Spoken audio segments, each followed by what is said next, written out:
안녕하십니까. 환갑을 훌쩍 넘겨 어느덧 고희를 눈앞에 바라보고 있는 평범한 노인네입니다. 제게도 눈부시던 젊은 날을 보내던 세월이 엊그제 같은데 참으로 세월이 유수와도 같네요. 만만치 않은 인생살이 하시는 다른 분들 역시 마찬가지시겠지만 그동안 제게도 켜켜이 많은 사연들이 참 많이도 쌓인 것 같습니다. 그중에는 돌이켜보면 웃음이 나는 행복한 기억도 있지만 삶이라는 게 마냥 기쁘게만 살 수가 없는 거다 보니 참 짠하고 속상한 기억들도 많이 있어요. 제가 오늘 여러분께 돌려드리고자 하는 사연 역시 꺼내놓으면 아직 마음이 아린 이야기랍니다. 이 나이 먹도록 엄마로 살면서 가장 마음에 크게 품은 사람이 누구겠어요? 바로 자식이 아니겠습니까? 내 인생을 모조리 갈아 넣어 제 녀석 하나 사람 만들어 키우려고 무진애를 썼는데 그런 자식 때문에 속썩을 일을 겪으면 그야말로 인생에 회의감까지 들게 되죠. 내가 너를 어떻게 키웠는데 네 놈이 네 어미도 제대로 못 알아보고 감히 나한테 이런 짓을 해? 내가 어미라고 마냥 네 놈을 끝도 없이 받아줄 줄로만 알았더냐? 어머니 제가 정말 잘못했어요. 지금 제가 누리고 사는 것들 전부 어머니한테 받은 은혜도 있고 제가 정말 미쳤었나 봐요. 제발 한 번만 용서해 주세요, 어머니. 자식 마음이라는 게 아무리 부모 마음이랑은 다르다고 하지만 그렇다고 해서 자식이라고 부모한테 마냥 생채기만 내는데 언제까지 받아줄 수만은 없는 거겠죠. 부모인 제 탓이 아주 없다고 할 순 없겠지만 다 자란 자식 언제까지 부모 치마폭에 싸고 돌 수도 없는 노릇이고요. 이 사연은 제가 다 큰 자식 버릇을 제대로 고치려고 든 이야기예요. 부족함이 많겠지만 본인의 일이다 생각해 주시고 귀 기울여 한번 들어주시면 감사하겠습니다. 저는 일찍이 젊은 나이에 남편을 잃었습니다. 제 남편이 세상을 떠났을 때 제 나이가 겨우 27이었습니다. 지금으로 따지면 시집도 안 갔을 확률이 높은 나이죠. 그야말로 꽃 같은 나이였습니다. 저는 결혼 전까지 딱히 일을 해보거나 직장을 다니거나 한 경험이 아예 없었어요. 시집 가기 전에는 그저 안온한 부모님 품에서 세상 무서운 줄 모르고 안락하게 자라다가 고등학교 졸업하고 신부 수업 명목으로 집안일을 2해쯤 돕고 나서는 바로 남편에게 시집을 왔거든요. 22살에 시집 오면서 뭐 그렇게 할 줄 아는 게 많았겠습니까? 시댁과 친정 부모님께서는 제가 어릴 적부터 서로 교류가 있어 왔던 사이였고 남편 역시 어릴 적부터 익숙하게 얼굴을 보아왔던 사람이었어요. 자연스럽게 언젠가 나이가 차면 저 사람과 결혼하게 되겠구나 하고 생각했죠. 남편은 평범하게 직장 다니는 사람이었어요. 하루 끼니 걱정할 정도로 시댁 형편이 기우는 건 아니었으나 그렇다고 넘치도록 풍족한 가정도 아니었기에 사실상 남편이 저희 집안의 실질적인 가장이라고 할 수 있었습니다. 시아버지께서 퇴직하기 전까지 공무원 생활을 하시긴 하셨지만 퇴직할 때까지 말단 공무원으로 계셨기 때문에 시댁에 모아놓은 재산이 많은 편도 아니셨습니다. 그저 시부모님 2분이 저희 부부가 가게 운영하는 데 짐이 되지 않을 정도의 수준이었죠.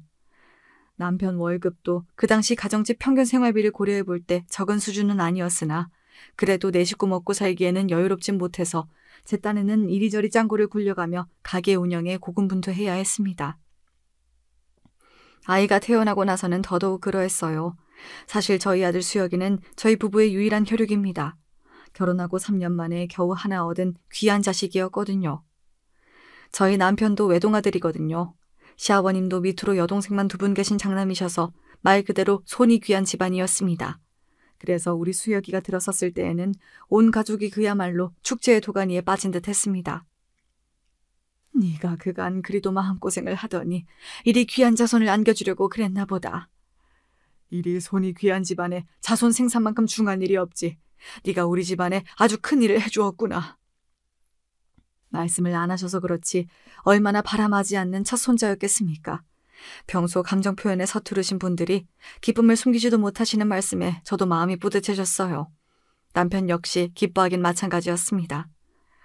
당신 어린 나이에 나한테 시집와서 시부모님 봉양하고 가정 꾸리느라 고생하는 거 내가 잘 알아. 아이 잃고 많이 힘들어할 때 내가 해줄 수 있는 게 없어 미안한 마음뿐이었는데 이제 우리 아이 태어나고 나면 내가 당신이 더 의지할 수 있는 가정이 되도록 정말 열심히 살게. 고마워 여보. 결혼할 때에도 그런 다짐까진 못 들어봤는데 아버지가 된다는 게 그 사람도 정말 기뻤던 모양이에요. 저 역시 비로소 제 뱃속에 그 사람 아이가 들어섰다는 실감이 들자 세상 그 무엇으로도 끊을 수 없는 단단한 가족의 끈으로 엮였다는 실감이 들어 마음이 든든해지는 기분이었습니다. 그렇게 탄생부터 저희 모두를 행복하게 해준 아이가 바로 저희 아들 수혁이었어요. 아이는 갓난쟁이임에도 사람들 낯가리지 않고 누구에게나 방긋방긋 잘 웃어주어서 주위 어른들 관심을 독차지했지요. 아이가 낯도 안 가리고 순한 게 꼭 우리 며느라이를 닮은 모양입니다. 요즘 요 조그만 것 보는 재미에 아주 살맛이 나죠. 순하고 성정 좋은 걸로 치면 최서방만 할까요? 아이가 순한 제 부모들을 쏙 빼닮은 것 같아 얼마나 뿌듯한지 몰라요. 아이가 예쁜 것과는 별개로 먹는 입 하나 늘었다는 게 가게에 그렇게나 부담이 될 줄은 몰랐어요. 그 조그만 아이 앞으로 들어갈 것들은 또 얼마나 많은지. 가뜩이나 빠듯하게 돌아가던 집안 살림이 더욱 여유가 없어졌습니다. 물론 주변 친척분들이 아이 하나 태어나면 이것저것 돈 들어갈 때가 많다며 아이 옷가지며 필요한 물건들을 여러 챙겨주셔서 많이 절하게 되긴 했습니다만 그럼에도 항상 부족한 건 어쩔 수가 없었어요. 당연히 가장인 남편의 어깨도 절로 무거워졌지요. 아무래도 수혁이 태어나고 나서 당신이 여러모로 많이 힘들어졌지. 내가 좀 더 능력이 있는 사람이었다면 당신도 그렇고 우리 아들도 그렇고 좀 편하게 살 수 있었을 텐데 그렇게 해주질 못해서 미안해. 당신도 참 별소리를 다 하세요. 우리 식구가 지금 이렇게나마 편히 지낼 수 있는 게 다 누구 덕분인데. 나도 앞으로 더 노력할 테니까 당신 혼자 가족들 짐이라고 다 떠안을 생각 말고 같이 애써봐요. 네? 솔직히 힘든 일이 전혀 없다고 하면 거짓말이겠으나 그래도 말 한마디라도 저를 다감하게 해주는 사람이 곁에 있다는 게 얼마나 큰 힘이 되었는지 모릅니다.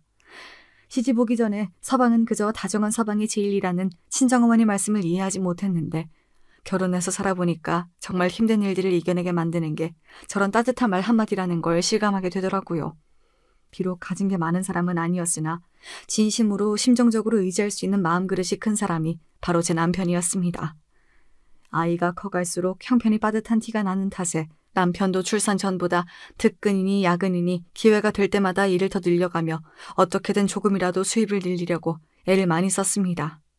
자연히 남편의 얼굴을 볼 수 있는 시간도 서서히 줄어들게 되었고 이제 남편 얼굴에 떠오른 피로는 마치 원래 달고 있었던 것처럼 남편 얼굴을 떠날 줄을 몰랐습니다. 하나뿐인 남편이 이렇게 고생을 하는데 제 마음이라고 편치 않았어요. 귀한 자식 고생하는 꼴을 보는 시부모님이라고 어디 마음 편히 제 자식을 지켜볼 수 있으셨겠습니까? 예, 어미야. 요새 수혁아비 얼굴이 너무 안 좋은데 아무래도 보약이라도 한 접 써야겠다. 네, 어머니. 그렇지 않아도 그 사람 데리고 영양제라도 한번 맞히려고 생각하고 있었어요. 따뜻한 형편이었지만 그래도 저희에게는 소중한 가장이었습니다. 돈 한 푼이 아쉬울 때 아픈 곳도 없이 멀쩡한데 무슨 병원이냐며 남편이 손사래를 쳤으나 이번만큼은 저도 그냥 물러서지 않았습니다.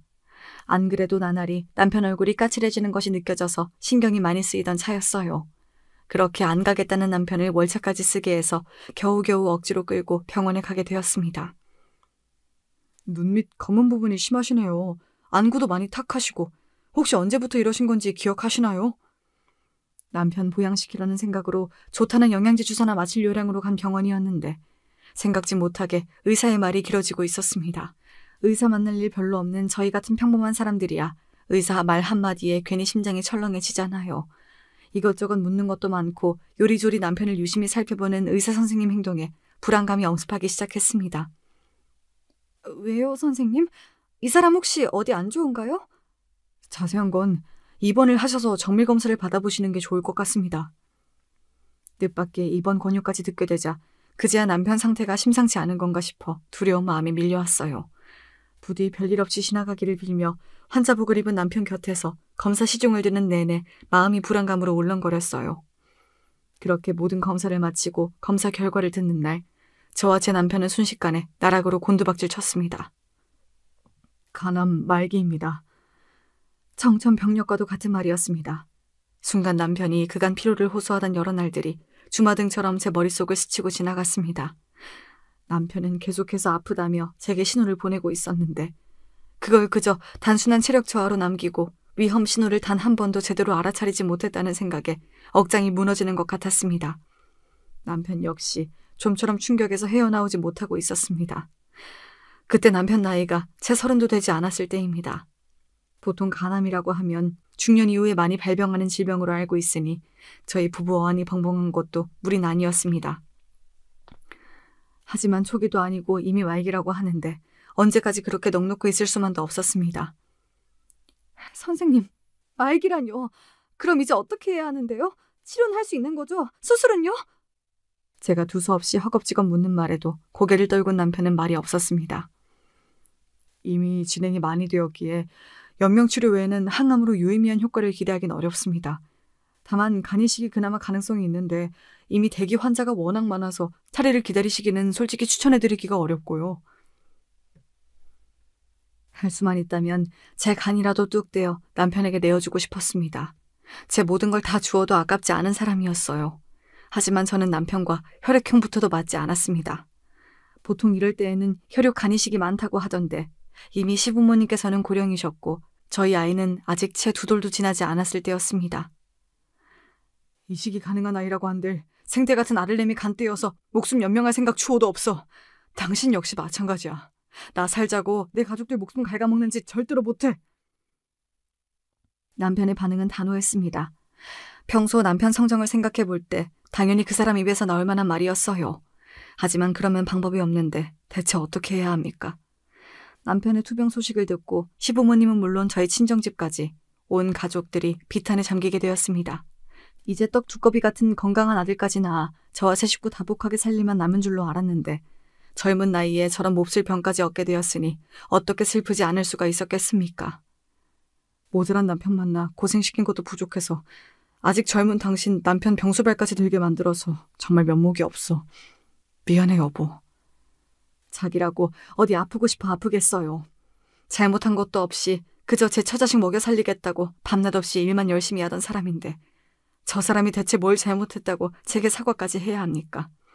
정말이지 하늘이 원망스러웠습니다. 병을 주실 거면 차라리 제게 주시지.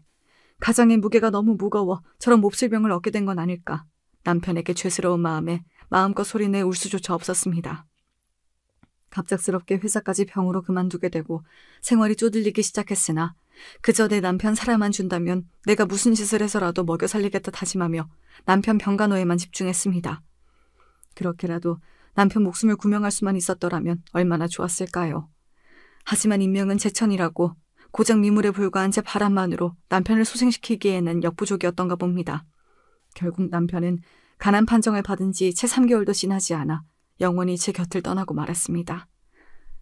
아이고, 저 핏덩이를 두고 억울해서 어떻게 눈을 감나 내 아들. 아이고. 2돌도 안 된 아들에게 상복을 입혀놓고 남편 영정을 들여다보고 있는데 도대체 앞으로 어떻게 살아야 하나 눈앞이 깜깜했습니다. 그 막막함을 떠올려보면 지금도 눈앞이 아득해지는 기분이에요. 집안의 시부모님이 어른으로 버티고 계시고 있다고는 하나 사실상 경제력은 없다고 봐도 무방하신 분들이었습니다. 그나마 남편이 쓰러지고 나서 어떻게든 가게의 보탬이 되어보겠다고 아는 지인분들 통해 이것저것 가리지 않고 나름대로 애를 쓰곤 계셨으나 한창 자라나는 아이까지 포함해 내 식구가 살아가기에는 턱도 없었습니다. 항상 부족하다고 생각하고 있었으나 그나마 남편이 꼬박꼬박 가져다주던 월급마저 없는 상태에서는 이대로 가다간 정말 집이고 뭐고 넘어가는 건 순식간이었어요.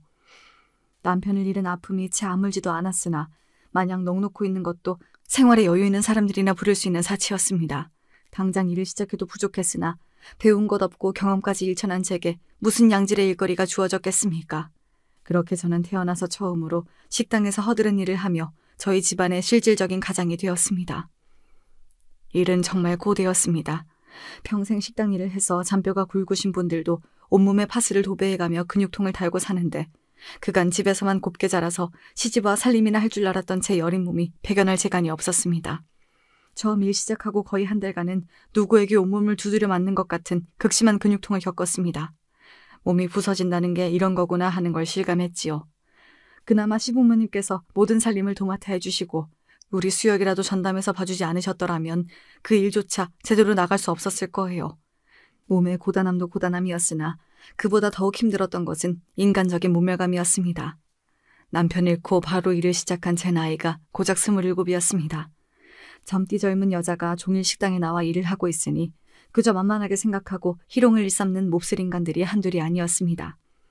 남편 외에는 다른 남자들과는 좀처럼 마주칠 일조차 흔치 않았던 저로서는 세상에 그런 무례배들이 그렇게나 많다는 것 자체도 충격이었으나 아무리 나이가 젊다고는 하더라도 저도 나름대로 아이까지 딸린 어머니인데 이렇게 아무렇지도 않게 희롱의 대상이 된다는 게 너무나 큰 상처였습니다.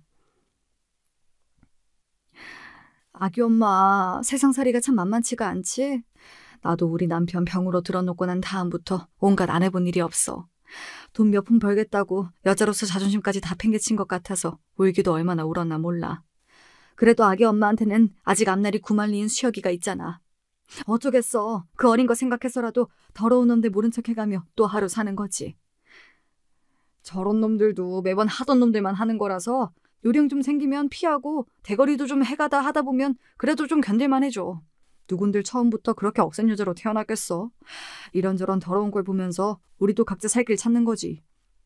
제가 웬 늙은 할아버지에게 손목 잡힌 걸 뻔히 봤으면서도 손님이라고 제대로 대거리도 안 해주는 식당 사장님께 너무 상처를 받아 몰래 식당 골목구석에서 울고 있자 식당 언니들이 해준 말입니다. 그래요. 세상 그 어떤 여자인들 이런 취급받아도 되는 사람이 어디 있겠어요. 그저 내 자식 먹여 살려야 하니까 내 가족 부양하겠다고 서러움을 참고 또 참고 그렇게 마음에 굳은 살 박혀가며 험한 세상 살아가는 거겠죠. 비로소 내가 거친 세상에 남편 없이 던져진 거구나 하는 생각이 들었습니다. 남편은 제가 모르는 곳에서 이런 수모를 이미 수도 없이 당하고 살았겠죠. 고생만 하다간 그 사람을 생각하니 멀쩡히 살아 숨쉬며 우리 수혁의 얼굴 보고 살 수 있는 것만으로도 나는 호사다 생각하기로 했습니다. 사실 그렇게 생각하지 않으면 버티기도 힘들었지요. 밖에 나가 푼돈이라도 벌어오겠다며 고생하는 며느리가 안쓰러우셨는지 시부모님은 제게 집 안에서는 손도 까딱 안 하게 만드셨습니다. 그 나이 때 다른 시부모님을 생각해보면 그래도 저는 저리 인품 좋으신 분들 밑에서 살게 된 게 제 나름의 복이었어요. 하지만 그런 두 분에게도 차마 며느리가 외간 남자들 희롱에 마음고생한다는 얘기까지는 참아드릴 수가 없었지요. 그러다 보니 제 유일한 마음의 위안은 그저 잠든 우리 수혁의 얼굴 한번 쓰다듬어주는 것뿐이었습니다. 그래, 네가 내 유일한 희망이다. 네가 오늘도 나를 살게 한다고 주문처럼 되뇌이고 또 되뇌었습니다. 고맙게도 엄마가 집을 비워도 착하게 할머니 할아버지 손에서 큰 말썽 부리지 않고 건강히 자라주는 수혁이를 보면서 하루하루 힘을 낼 수 있었어요. 도대체 이 험한 일에 적응을 할 수 있는 날이 오기는 올까 싶었는데 사람은 적응의 동물이라고 그래도 몇 달 일을 해보니 제게도 요령이라는 게 조금씩 붙기 시작했습니다. 식당 언니들이 말한 대로 저도 이제 제게 함부로 대하는 무례한 사람들에게 마냥 당하고만 있지 않았습니다. 식당 사장님의 눈을 피해 제게 뻗는 손길을 쳐내기도 하고 사람들 앞에서 망신도 줘가며 호락호락하지 않은 사람이라는 걸 분명히 보여주기 시작했죠. 나중에 식당 언니들에게 들은 건데 제가 아무래도 이런 일 하는 사람이라는 게 너무 티가 나니까 더 만만하게 생각하고 함부로 대하는 사람이 많았더라고요. 이제는 전처럼 대했다가는 오히려 본인이 당하겠다 싶었는지 요주의 인물이었던 몇몇 인간들도 슬슬 제 눈치를 보기 시작했습니다. 우리 며느리 그 곱던 손이 바깥일 하고 나서 일이 터서는 네가 이렇게 고생을 하고 살 팔자가 아닌데 내가 박복한 게 너한테까지 가는 모양이다. 내가 너 볼 때마다 정말이지 사돈 볼 낯이 없어. 밤늦게 퇴근한 제 손을 부여잡고 핸드크림을 발라주시며 시어머니가 울먹이셨어요. 아직 30도 안 된 젊은 나이에 벌써 손이 부르틀 대로 튼 걸 보고 어찌나 가슴 아파하시던지 남편 가고 나름대로 많이 무죄졌다고 생각했는데 속으로는 전혀 그렇지가 못했던 모양이에요. 고생은요. 어머님 아버님 안 계셨으면 제가 누굴 믿고 우리 수혁에 떼어놓고 밖으로 일을 다닐 수 있었겠어요. 몸 고단한 건 문제도 아니에요. 세상 천지 의지할 곳 하나 없었으면 제가 저 어린 거 데리고 어떻게 지금까지 버텼겠어요. 어머님은 그저 지금처럼 저희 수혁이 곁에서 건강만 해주셔요. 그 와중에도 아이는 날이 다르게 쑥쑥 커나갔습니다. 자라서 얼굴 골격이 드러날수록 제 아비 모습이 비쳤어요. 이제는 남편과 함께 산 시간보다 남편을 떠나보낸 시간이 더욱 길어지고 있었습니다. 그렇게 시간은 유수와 같이 흘러 아이는 학교에 입학하게 되었죠. 비록 식당 일이 바빠 시간을 오래 뺄 수가 없어서 간신히 입학식만 보고 시부모님 손에 아이를 들려보냈지만 그래도 이만큼이나마 키워냈다는 게 뿌듯했습니다. 아이는 공부도 곧잘 했습니다. 아이 아빠가 학교 다닐 때 공부를 제법 잘하는 편이었습니다. 그것마저도 남편을 닮은 것 같아 부디 아이가 남편의 좋은 것만 속속 잘 골라서 남편처럼 좋은 어른으로 자라주기만을 바라고 또 바랐습니다. 아이가 학교에 들어가기 시작하니 이제껏 돈 들어가던 거랑은 비교가 안 되더라고요.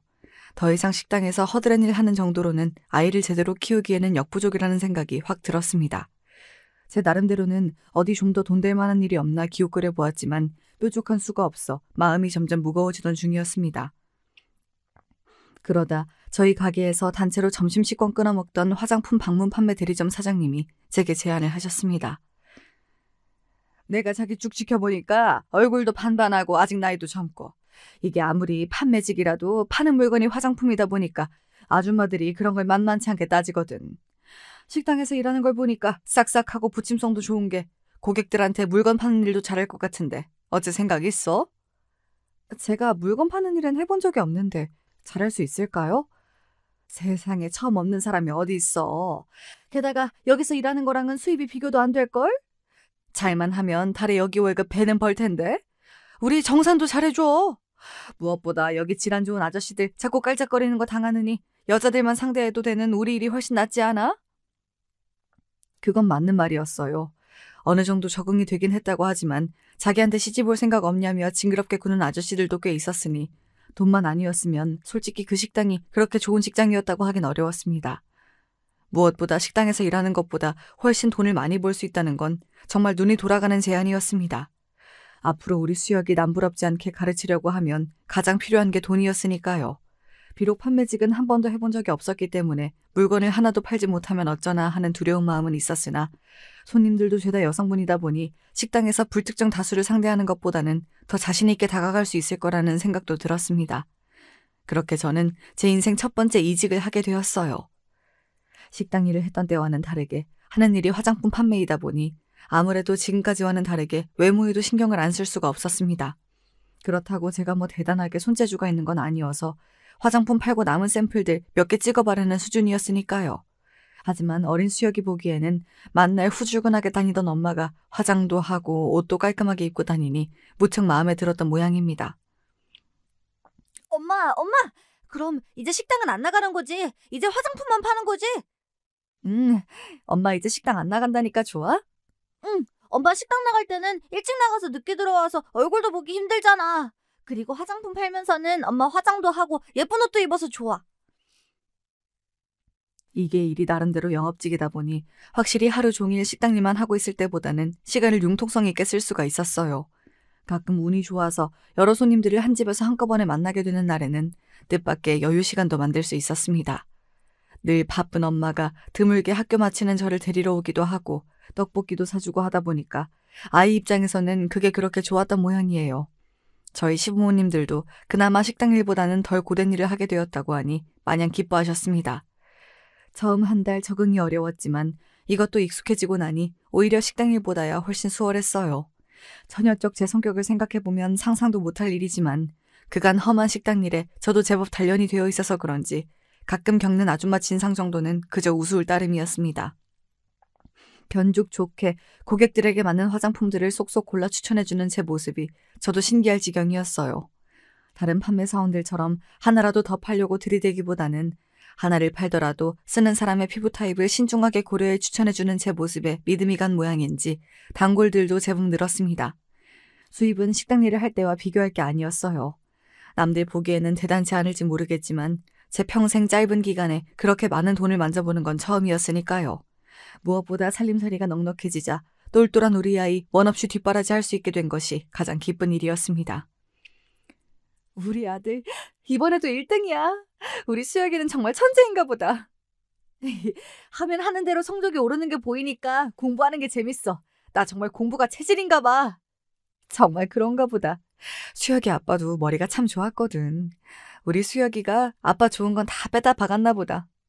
전교 1등 성적표를 제게 보여주며 너스레를 떠는 아들 수혁이가 제 인생의 기쁨이고 빛이었습니다.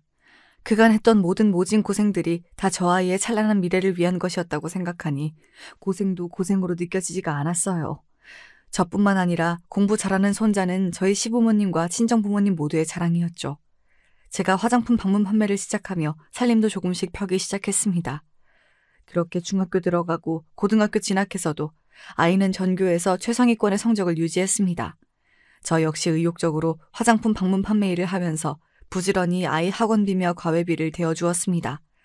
남들은 억지로 공부를 시켜도 안 해서 부모가 그리 속을 썩는다는데 시켜주는 족족 잘만 받아먹는 우리 아들 같은 자식 둔 건 정말이지 내 인생 제일의 복이라고 그때는 그렇게 생각했습니다. 아이가 공부를 잘해서 그런지 아이 주변에도 비슷한 친구들이 모이게 되더라고요. 특히나 아이가 대학 입시 특별반에 들어가게 되니 주변에 공부 잘하는 친구들하고만 어울리게 되었습니다. 저희 집처럼 없는 집안에서 똑똑한 아이가 나는 게 그때도 일반적인 일은 아니라서 자연스레 아이 친구들은 대부분 있는 집 자식들이었어요. 아이도 보는 게 많아지다 보니 전과 다르게 이것저것 갖고 싶다고 하는 것들이 부쩍 많아졌습니다. 수효가, 그 메이커 옷은 학생이 입기에는 가격이 너무 나가지 않니? 그러지 말고 엄마가 괜찮은 거 사줄 테니까 다른 거 알아보는 거 어때?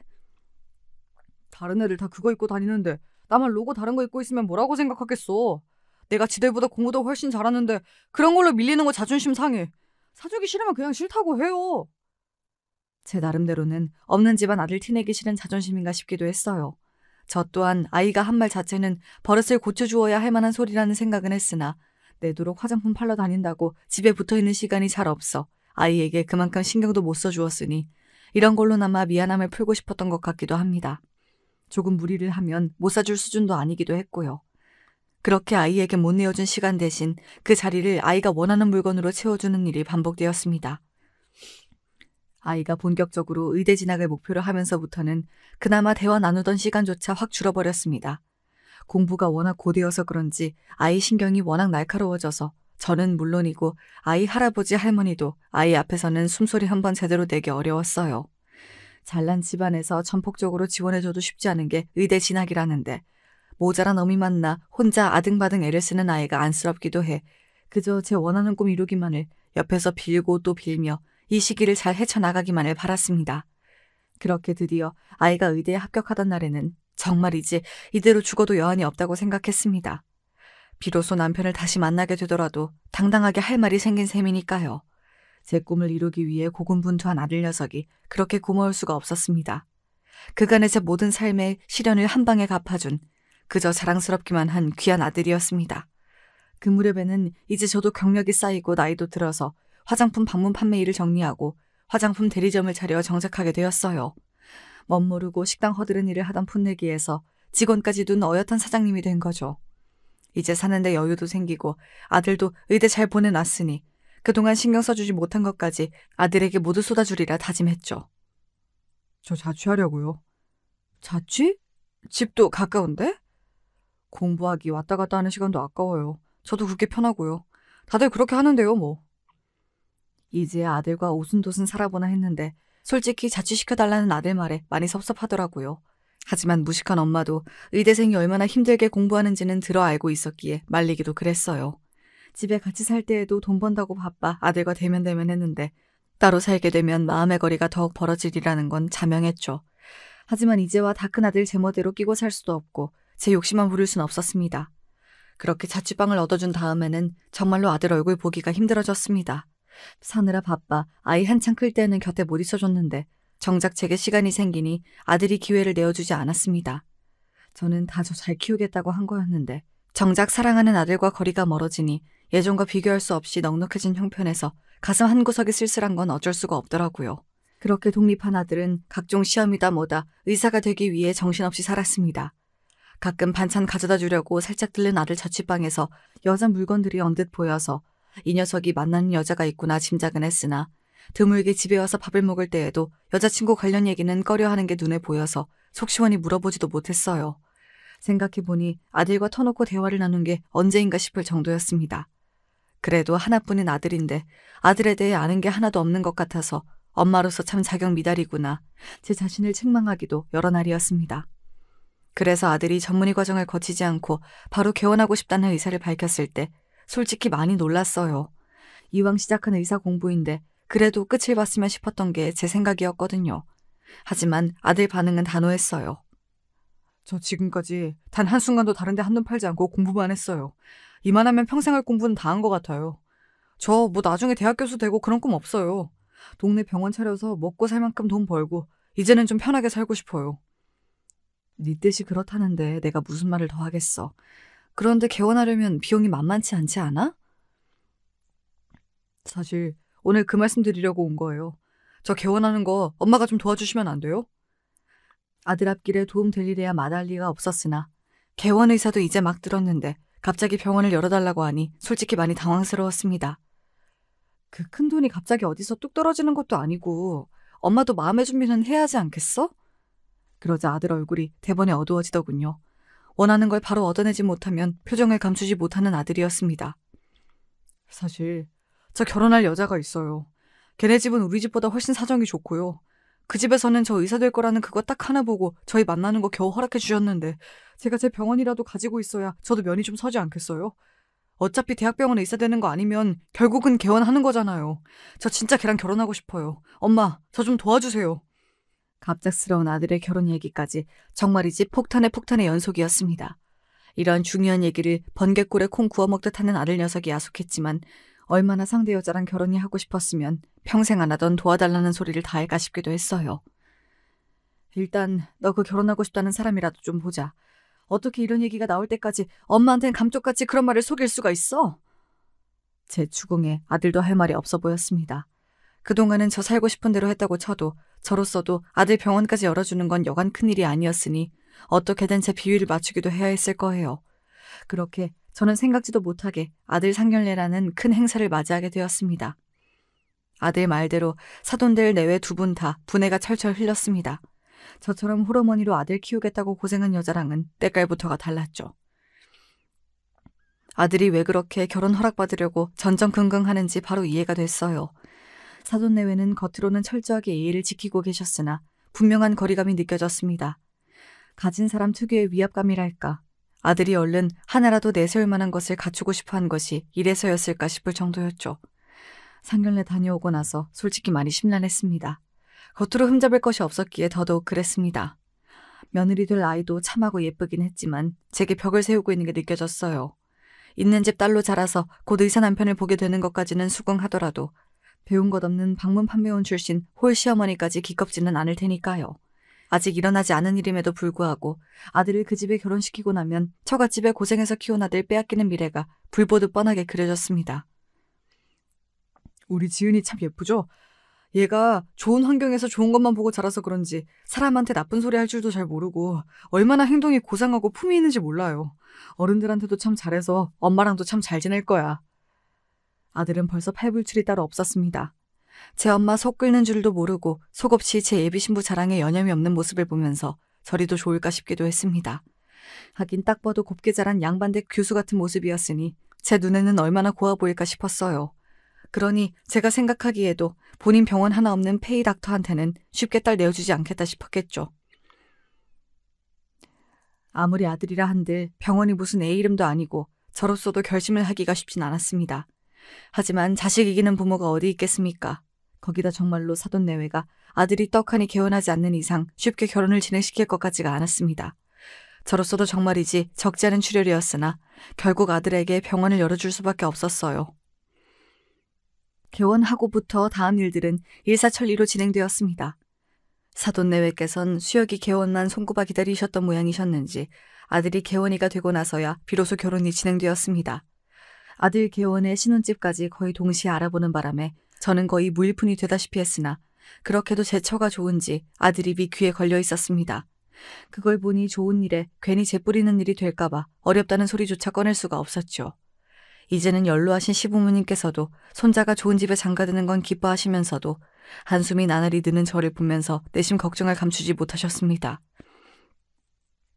예, 이번에 수혁이 장가 보낸다고 네가 많이 무리했지? 아무리 자식 일이라지만 그게 돈이 한두 푼도 아니고 네가 너무 고생스러워서 어째. 솔직히 힘들지 않다고 하면 거짓말이겠지만 결국 다 제 자식 밑으로 들어가는 건데 저 좋자고 하는 일이잖아요.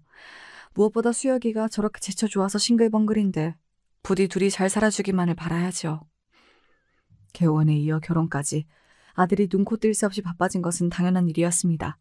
그걸 머리로는 이해하면서도 사람 마음이라는 게 제 맘 같지가 않은 건지 결혼 이후로는 전화통화 한 번 하기도 힘든 아들 내외에게 서운한 마음이 드는 것이 한두 번이 아니었죠. 아무리 그의 엄마라고는 하지만 저도 사람이잖아요. 제 처한테 장가들고 싶어서 저한테 병원 차려달라고 할 때에는 집 문지방이 닳도록 그렇게 뻔질나게 집을 드나들더니 병원 열어주고 저 장가가고 나니까 싹 입을 씻는 듯한 아들 태도에 솔직히 서러운 마음이 몰려들었습니다. 내 자식도 이 모양인데 어디 며느리라고 살갑게 다가왔겠습니까? 가뜩이나 결혼 전부터도 서먹한 사이였는데 제 남편도 소홀히 대하는 어머니를 며느리라고 먼저 챙길 리가 만무했습니다. 그러다 보니 벌써 결혼한 지 6개월이 다 되어 가는데도 아들 며느리에게 연락 한번 먼저 하기가 쉽지 않더라고요. 수혁 엄마, 정말이지 성공했다. 저번에 수혁이 결혼식 가서 보니까 사돈댁도 보통 집안이 아닌 것 같던데.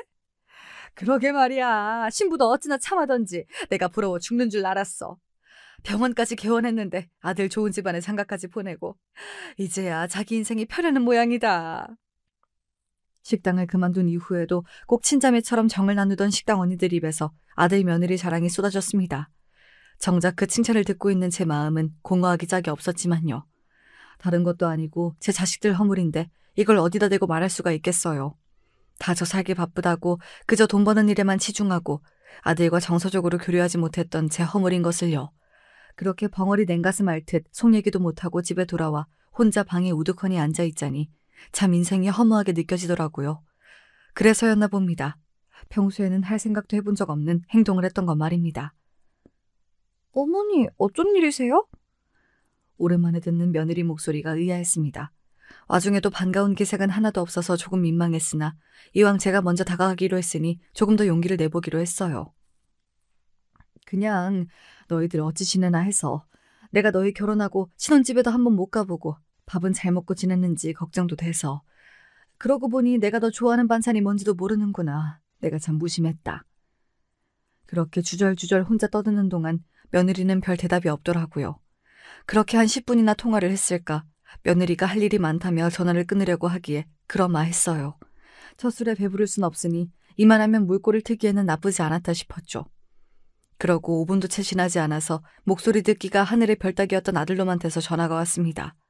간만에 받은 아들 연락에 저도 모르게 들떠서 전화를 받았더니 녀석이 대뜸 이러는 겁니다. 엄마, 지은이한테 연락하셨어요? 그래, 그래도 집에 새 식구가 들어왔는데 좋아하는 음식 하나 아는 게 없길래 내가 좀 해다 먹일까 싶어 물어봤어. 뭐 한다고 그런 쓸데없는 짓을 하세요? 밥 못 먹어 굶어 죽는 시대도 아닌데. 버럭 소리를 지르는 아들 기세에 어안이 벙벙했습니다. 서로 교류가 적으니 제 연락이 어색했을 거란 생각은 했지만 그렇다고 그 길지도 않은 전화가 아들놈한테 이렇게 추궁을 드릴 만한 일이라는 생각도 들지 않았어요. 아들, 너 정말 말 서운하게 한다. 내가 네 처 잡돌이 하겠다고 연락한 것도 아니고 엄마가 좀 챙겨주고 싶어서 연락한 건데 그걸 그렇게까지 말을 해? 솔직히 아들에게 너무나 서운했습니다. 그거 연락 한 번 했다고 곧장 쪼르르 제 남편에게 일러바친 며느리도 얄미웠으나 그래도 며느리는 남의 집 자식이잖아요. 제가 편치 않을 수 있죠. 하지만 이놈은 제가 제 배에 아파 낳은 남편 잃고 여자 혼자 몸 부서져라 이래 키워낸 제 자식놈이 아닙니까? 엄마 제발 창피한 소리 좀 하지 마세요. 제가 엄마 그럴 때마다 지은이랑 장인 장모님한테 얼마나 창피한 줄 아세요? 이렇게 경우 없이 구실 거면 저도 이제 엄마 안 봐요. 아들놈의 그 말 한마디에 천길 물속으로 떨어지는 기분이었습니다. 어떻게 제 놈이 내 인생의 모든 피땀으로 키워낸 내 자식이 제 어미에게 인연 끊자는 말을 저렇게 쉽게 내뱉을 수가 있습니까? 아들의 그 한마디에 제 인생 전체가 부정당한 기분이었습니다. 내가 자식놈을 잘못 키워도 단단히 잘못 키웠다는 생각에 분노를 억누를 수가 없었어요. 그래, 나도 이런 소리 들으며 니놈 어미로 살 생각 없다. 다 집어치워라. 그러고는 곧장 전화를 끊고 부동산에 연락해 당장에 그놈 병원이며 신혼집이며 전부 금내로 내놓겠다며 선언을 했습니다. 부동산 사장님이 당황하셨는지 아드님과 상의는 하셨냐 물으셨지만 그거 전부 다 내 돈이니 내 알아서 하겠다 하고 끊어버렸어요.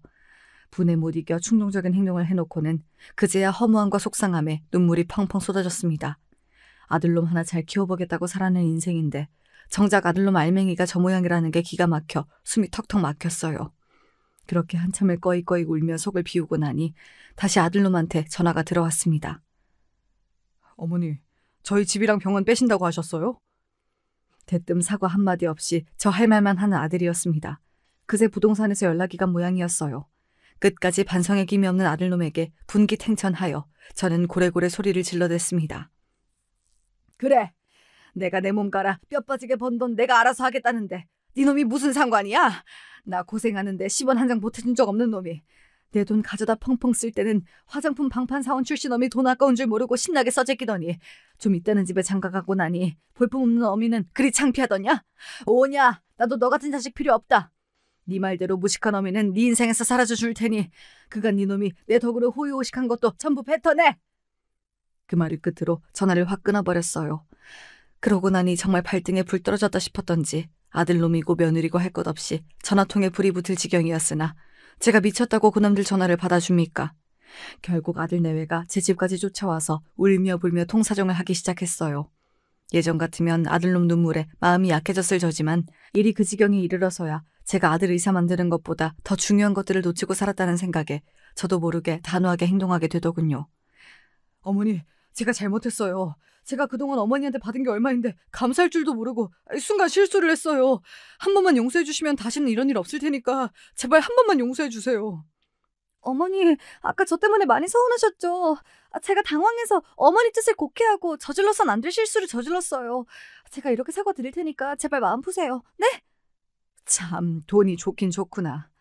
그렇게 뒷바라지를 해주고 병원이니 신혼집이니 어미 등어리가 다 휘도록 갖다 바칠 때에는 저들 앞에서 설설 기게 만들더니 내가 도로 찾아오겠다니까 내외께서 귀하신 발걸음을 다 하시고 내가 바보도 아니고 니들이 나한테 그런 짓 한 게 채 반나절도 안 지났는데 잘못했다는 소리 한마디면 내가 그러시구나 하고 곧이곧대로 믿을 줄 알았더냐? 도로 물러줄 생각 추호도 없으니 둘 다 썩 물러가거라. 어떻게든 제 집에 비비고 들려는 아들 내외를 단호하게 문 밖으로 내쳤습니다. 하나뿐인 자식 내치는 심정에 참담함이 없다고 하면 거짓말이겠지만 저도 그간 쌓인 게 많았던지 되려 후련하게까지 했어요. 아들놈 의사 만들었다고 좋아할 게 아니라 먼저 인간을 만들었어야 했는데 뒤늦게나마 아들 버릇을 고치려면 이 방법밖에 없다고 생각했습니다. 일이 커지긴 커진 모양인지 그간 연락 한번 주고받은 적 없던 사돈댁에서 연락을 다 주셨습니다. 아들 며느리 신혼집은 물론이고 병원까지 쫓겨나게 생겼다고 하니 그제야 사돈 눈치를 보는 사돈댁도 참 별것 없다 싶었습니다. 사돈, 저희 아이가 아직 철이 없어 정말로 큰 결례를 저질렀습니다. 저도 정말 많이 혼내고 다시 잘 가르칠 테니 부디 마음을 돌려주세요.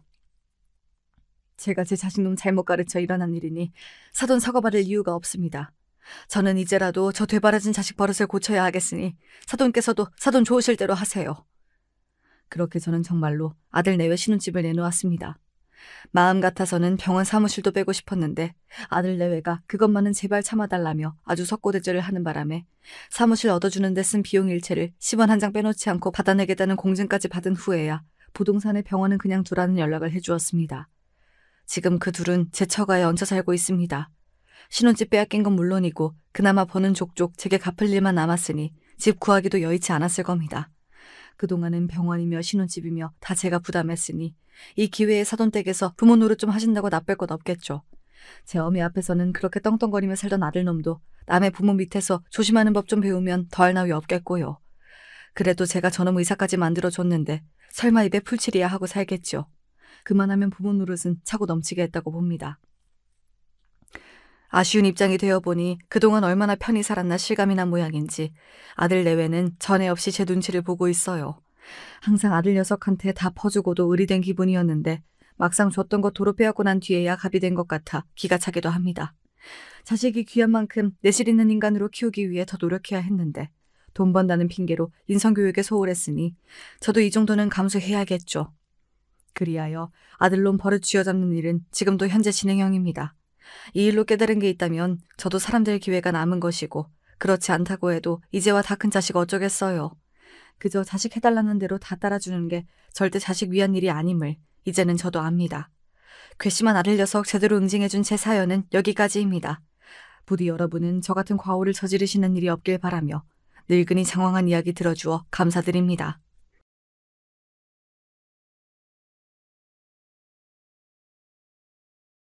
안녕하세요. 전 30대 여자입니다. 저는 남자친구와 연애를 오래 했어요.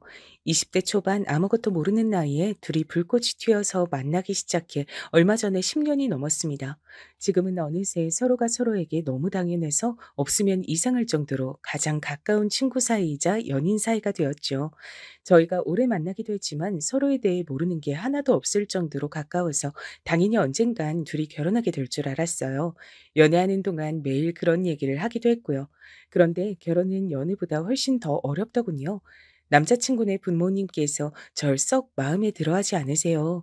너무 어릴 때 연애를 시작해서 철딱선이 없을 때부터 보셔서 그런지 저희가 결혼까지 생각할 줄은 모르셨다네요. 사실 저와 남자친구는 여러 면에서 둘이 너무 달라요. 처음 만났을 때도 남자친구는 알아주는 명문대 학생이었고 지금은 방송사 기자예요. 남자친구 부모님은 법대를 가길 바랬다는데 남자친구는 진실을 알리는 진짜 기자가 되고 싶다면서 언론학과를 간 거죠. 반면에 전 전문대를 다니다가 그만두고 네일 아트를 배워서 현재 네일 아트 숍에서 일해요. 전 제 직업에 굉장히 자부심을 느끼고 보람차지만 남자친구 부모님은 그렇게 생각하지 않으셨습니다. 제가 21살에 처음 남자친구 부모님을 만났어요. 사실 첫 만남부터 좋진 않았습니다. 남자친구가 살던 하숙집에서 같이 라면을 끓여 먹고 있는데 갑자기 부모님이 오신 거예요. 남자친구가 절 여자친구라고 소개하자 남자친구 부모님의 표정이 싹 바뀌었습니다. 그리고 곧바로 같은 학교 친구냐고 물으셨어요. 남자친구야 당시에 명문대생이었으니 당연히 저도 같은 학교이길 바라신 거죠. 제가 남자친구와 같은 학교가 아니고 근처에 전문대를 다니고 있다고 했을 때 두 분은 여전히 표정을 감추지 못하셨어요. 기가 막힌단 얼굴이었죠. 요즘 여자애들은 대단하다니까. 우리 땐 아무리 사귀는 사이라도 남자 혼자 사는 집에 아무 때나 드나들면 난리가 났었는데 그거야 가정교육 문제지. 너희 부모님은 딸 자식 걱정도 안 하신다니?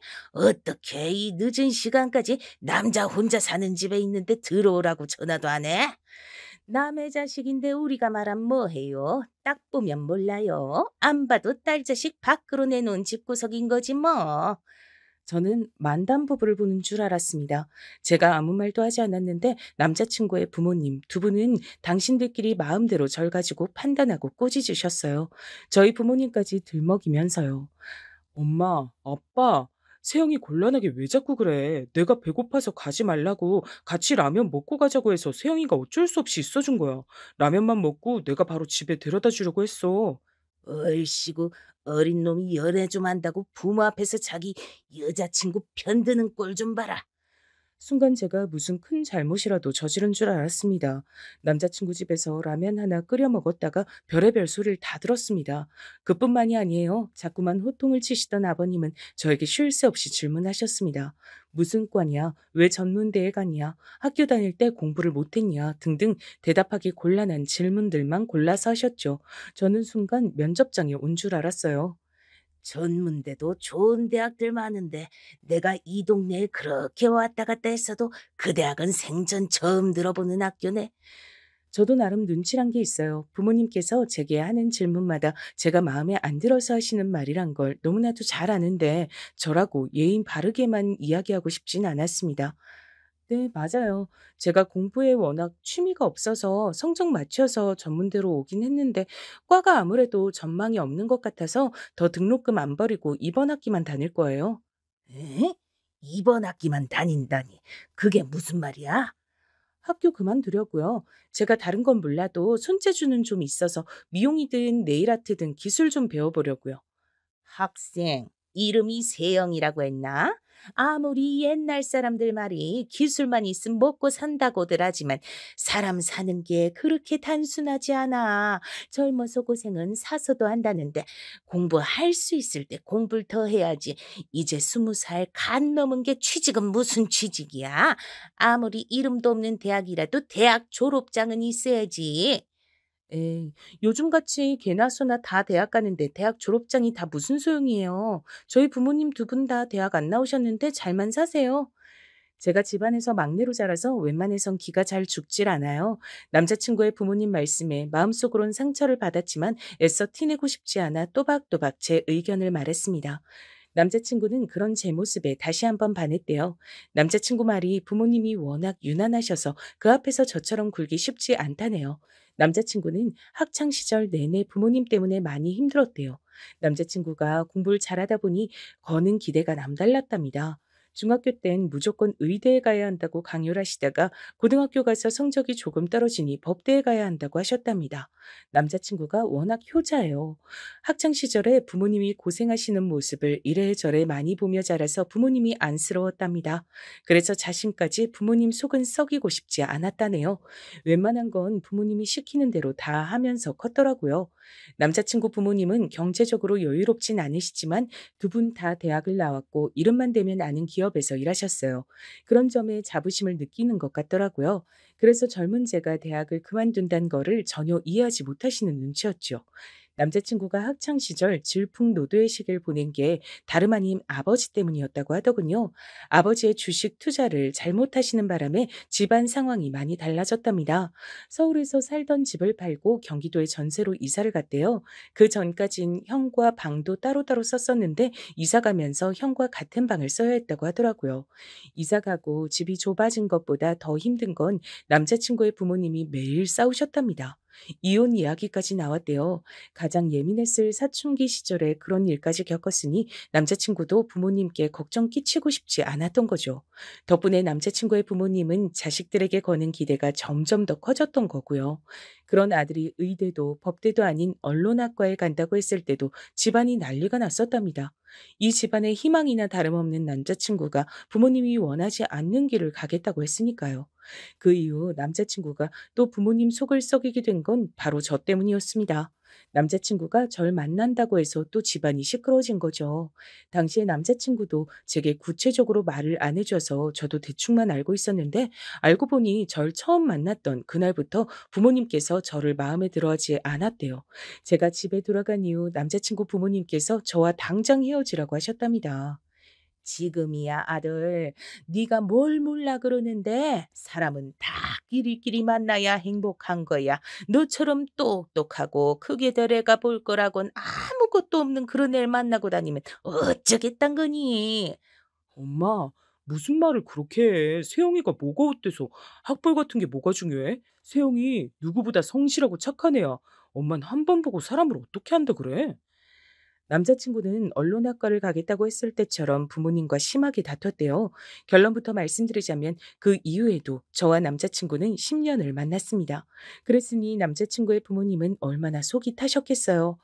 처음에야 어떻게든 저희 사이를 갈라놓으려고 하셨지만 하도 오래 만나다 보니 나중엔 그러지도 않으셨죠.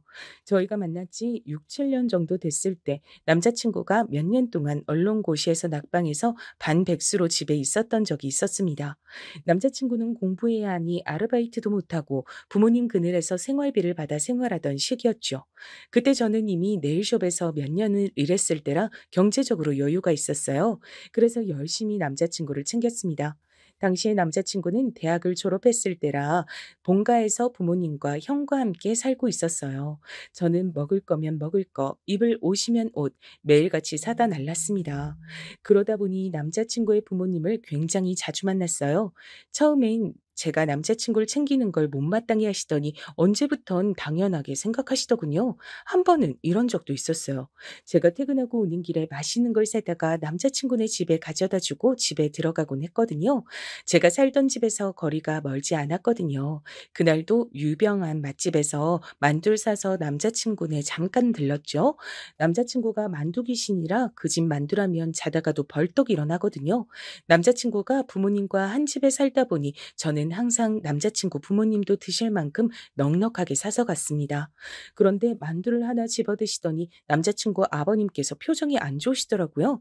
그래서 제가 입맛에 안 맞으시냐고 물었습니다. 그러자 대뜸 하시는 소리가 절 너무 속상하게 만들었어요. 가만 보면 세영이 네가 애가 손이 참 작아. 공부하는 남자친구네 집에 오면서 몸에 좋은 보양식을 해오든지 그게 아니면 든든하게 밑반찬이라도 좀 해와야지. 너는 애가 매일 만두니 빵이니 이런 군것질거리만 들고 오냐? 순간 말문이 막혀서 말이 다 나오질 않더군요. 그때 제 나이 고작 20대 후반이었을 때예요. 제가 벌어봐야 얼마나 번다고 그 돈을 가지고 매일 간식을 사다 드리는 것만으로도 고마워하실 줄 알았는데 제 생각이 달랐습니다. 남자친구 부모님은 저에게 받는 걸 너무 당연하게 생각하시는 분들이었어요. 오빠가 이 집 만두를 얼마나 좋아하는데요. 아버님은 맛 없으면 그만 드세요. 우리 오빠 공부하느라 힘든데 혼자 두 팩 다 먹으라고 하게. 저는 속에 있는 말을 숨기는 편이 아니었습니다. 속으로 꽁이 있으면서 겉으론 네네 얌전한 척하는 건 제 성격이 아니었거든요. 저도 남자친구와 연애 기간이 길어지니 남자친구 부모님을 대하는 방식도 달라졌습니다. 예전처럼 어떻게 하면 부모님께 사랑받을 수 있을까 하는 바보 같은 짓은 하지 않으려고 했어요. 저와 남자친구와의 사이만 확고하면 결혼은 나중 문제라고 생각했죠. 그런데 시간이 가면 갈수록 제가 정말 이 집 며느리로 살 수 있을까라는 걱정이 생겼어요. 그럴 수밖에 없는 게 남자친구의 부모님이 상식적이지 않았거든요. 제가 남자친구와 오래 만나서 그런지 자꾸만 절 만만하게 대하시면서 무시하셨어요. 본인들은 아니라고 부인하시지만 제가 보기엔 절 무시한다고밖에 여겨지지 않았습니다. 어느 날이었습니다. 남자친구가 언론고시에 합격해서 축하 파티를 열기로 했어요. 거창한 건 아니고 작은 식당을 하나 빌려 남자친구 친구들과 부모님을 모시고 함께 파티하기로 했습니다. 고기를 굽고 술도 마시면서 즐겁게 보냈죠. 모두 남자친구를 진심으로 축하해줬어요. 남자친구도 너무 기뻐했고요. 얼마 만에 보는지 모를 남자친구의 웃는 얼굴에 저까지도 행복했습니다. 그 순간 알았어요. 우리가 오랜 시간 연애를 해오면서 너무 서로에게 익숙해져 설렘은 사라지고 의무감만 남은 게 아닌가 걱정한 적도 있었는데 그날 남자친구가 행복해하는 모습을 보니 저까지도 뭉클하면서 너무 감동적이더라고요. 남자친구는 공부하느라 그렇게 고생을 해놓고도 모든 공을 다 저에게 돌렸습니다. 제가 옆에서 많이 도와주고 힘이 돼줘서 본인이 해낼 수 있었던 것이라고 했어요. 그리고 그날 남자친구는 모두가 다 있는 앞에서 제 앞에 무릎을 꿇고 앉아 프로포즈 했습니다. 언제 준비했는지 커플 반지까지 준비했더라고요. 전 너무 감격해서 당연히 남자친구와 결혼하겠다고 허락했습니다. 근데 그 순간이었어요. 남자친구의 부모님께서 자리에 벌떡 일어나시더니 마구 손살을 치시며 남자친구에게 술 취해서 지금 뭐 하는 거냐고 말렸습니다. 윤수야, 너 왜 이렇게 취했어? 애가 아주 술만 마시면 이렇게 맥을 못 추고 주책 부리네. 세영아, 미안해. 그래, 이제 시험 좀 붙었다고 애가 긴장이 아주 풀렸나 보다. 아직 첫 월급도 안 받은 게 결혼은 무슨 이놈아, 정신 차려. 남자친구는 술이 굉장히 세요. 소주 한두 잔에 취할 사람이 아닙니다. 더군다나 저에게 고백하려고 미리 반지까지 준비했어요. 남자친구는 부모님께 취하지 않았다고 진심이라고까지 여러 번 말했습니다. 그런데도 남자친구 부모님은 제 프로포즈를 망쳤죠. 남자친구의 등을 연신 내리치며 그만하라고 했습니다. 제 손에 쥐어진 반지 케이스까지 뺏어서 감추면서요. 남자친구는 왜 이러냐고 부모님께 따졌지만 부모님께선 결혼같이 중요한 문제를 부모랑 상의도 안 하고 마음대로 결정하면 어떡하냐고 하셨습니다. 저는 사실 남자친구가 제게 프로포즈할 때 조금 기대했어요. 남자친구 부모님께서 절 대놓고 예뻐해 주시거나 잘해 주시진 않으시지만 그래도 오랜 시간 저와 남자친구가 알콩달콩 연애하는 모습을 보며 서로를 응원하고 건강하게 잘 지내는 모습을 옆에서 지켜보셨으니 이젠 저를 좀 인정해 주시는 줄 알았습니다.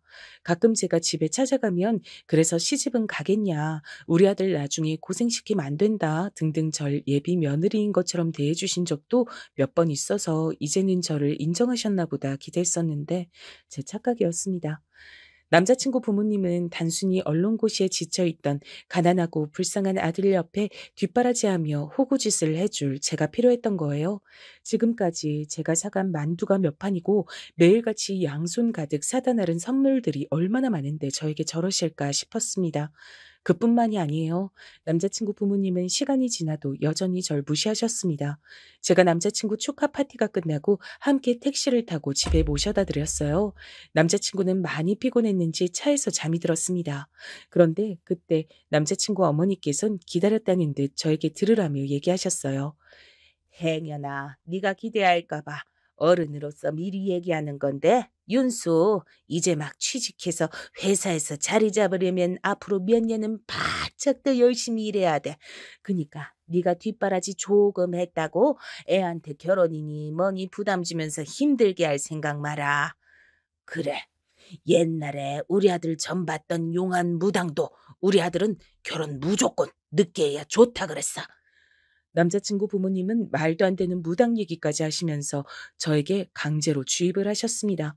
앞으로 몇 년은 절대 결혼 못하는 거라고요. 저도 결혼하고 싶어서 환장한 사람은 아닙니다. 하지만 제 나이도 있고 연애도 10년이나 했는데 어떻게 결혼 생각을 안 할 수가 있겠어요. 사실 저와 남자친구는 나이도 동갑이에요. 남자 나이야 30 넘으면 한창이라 하지만 전 아닙니다.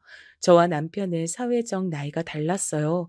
아무리 요새 다들 결혼을 늦게 하는 추세라도 아이를 낳는 건 그렇지 않잖아요. 저는 아이를 꼭 갖고 싶습니다. 그러려면 병원에서 노산이라고 하는 나이 전에는 서둘러서 결혼해야 아이를 낳을 수 있어요. 이런 제 생각을 남자친구도 압니다. 그래서 남자친구도 서둘러 언론고시에 합격하려고 했고 합격하자마자 제게 고백을 한 겁니다. 이런 저희 커플의 사정은 일절 알지도 못하시면서 남자친구 부모님은 사사건건 절 못마땅히 했습니다. 결혼까지 방해하셨습니다. 이제는 남자친구가 시험까지 붙었으니 제가 더 성에 차지 않으시는 거였죠. 그날 택시에서 내려서 집에 돌아오고 나서도 저는 많은 생각을 했어요. 남자친구야 좋지만 남자친구 부모님의 사고방식이 너무 이해가 되질 않았거든요. 당신 아들이 귀하면 남의 자식도 귀한 법인데 저렇게 티가 나게 못되게 구시는 걸까 싶었죠. 제가 이 결혼을 다시 한번 생각해 봐야겠다. 언제 정신을 번쩍 차렸냐면 사실 남자친구 위로 형이 한 명 있어요. 남자친구 형은 30대 후반까지도 여자친구가 없었습니다. 저와 남자친구가 10년 가까이 만나는 동안 제가 곁에서 지켜봤는데 연애하는 걸 단 한 번도 본 적 없었습니다. 그래서 항상 남자친구 부모님의 걱정이 이만저만이 아니었어요. 큰아들이 장가갈 생각이 전혀 없으니까요. 그래서 선도 많이 보고 소개팅도 무지하게 많이 했어요. 제가 아는 것만 해도 반년 동안 30번도 넘으니 일주일에 한 번꼴로 무조건 새로운 여자를 만난 거죠. 그렇게 여자를 많이 만나고 다녔는데도 연애 소식이 없더니만 뜬금없이 결혼 소식을 들었습니다. 남자친구 형은 남자친구랑 조금 달라요. 처음에 말씀드린 것처럼 남자친구 부모님께서 자식들에게 부담 아닌 부담감을 주셨죠. 남자친구 이전에 형에게도 그러셨습니다. 남자친구 형은 외고에 진학할 정도로 머리가 좋았었는데 부모님의 성적 압박에 견디지 못하고 수능날 집을 나가 수능을 아예 보지 않았답니다. 그날 집안은 한바탕 난리가 났고 형은 그날 밤까지 집에 돌아오지 않았답니다. 부모님을 더 충격에 빠뜨린 건 바로 군대에 입영 신청을 해서 곧바로 군대에 갔다는 겁니다. 그때 남자친구의 부모님은 너무 놀라서 한동안 매일 눈물로 밤을 지새우셨대요. 큰아들이 그렇게까지 하는 모습을 봤으면 남자친구의 부모님도 반성하시고 남자친구에겐 그렇게 해선 안 되는 거였는데 둘째까지 망칠 수 없다고 생각하신 부모님은 남자친구를 더 압박하신 거죠. 그나마 의대나 법대를 포기하신 게 양보한 거라면 한 거랄까요? 더 웃긴 건 남자친구의 형님은 그대로 군대에 말뚝을 박아서 군인이 됐어요. 남자친구 말로는 집에 돌아오기 싫어서 말뚝을 박은 것 같다고 하는데 막상 가보니 군대가 잘 맞았다고 하시더라고요. 남자친구는 항상 형의 선택을 존중하고 멋지다고 생각했지만 남자친구 부모님께선 달랐습니다. 형이 나약해서 수능을 포기하고 군대로 도피했다고 생각하셨어요. 큰아들을 항상 한심하게 여겼죠. 그런데 세상 일이란 게 참 공평하지가 못합니다. 남자친구의 형은 군대에서 사고를 당했어요. 훈련 도중에 절벽에서 굴러 떨어지는 사고를 당해서 한쪽 다리를 심하게 다쳤습니다. 대수술을 여러 번 받았는데도 살짝 다리를 절뚝거려요. 남자친구는 여전히 형을 존경하고 따랐지만 부모님은 그렇지 않았어요. 부모 말 들으면 자다가도 떡이 하나 생기는 건데 공부하기 싫다고 군대로 도망가더니만 꼴 좋다. 고졸에 다리까지 빙신됐으니 너 같은 놈을 누가 데려간다냐? 남자친구 부모님도 속상해서 하신 말이겠지만 그래도 너무했다 싶습니다. 더군다나 교회나 주변에다가 큰아들 얘기는 일절 안 하고 오로지 둘째인 남자친구 얘기만 하고 다니신데요. 가까운 지인들도 큰아들이 있다는 사실조차 모르는 사람들도 있답니다. 저도 남자친구의 부모님에게 인정받지 못하는 신세다 보니 남자친구 형과 공감대 형성이 금방 됐어요. 그래서 오랫동안 오빠 동생 하며 가깝게 지냈습니다. 남자친구의 형이란 걸 떠나서 남자친구만큼이나 오래 봐온 사람이다 보니 개인적으로도 항상 오빠를 응원하고 좋은 사람을 만나길 바랬죠. 근데 저로선 서운할 수밖에 없는 일이 벌어졌어요.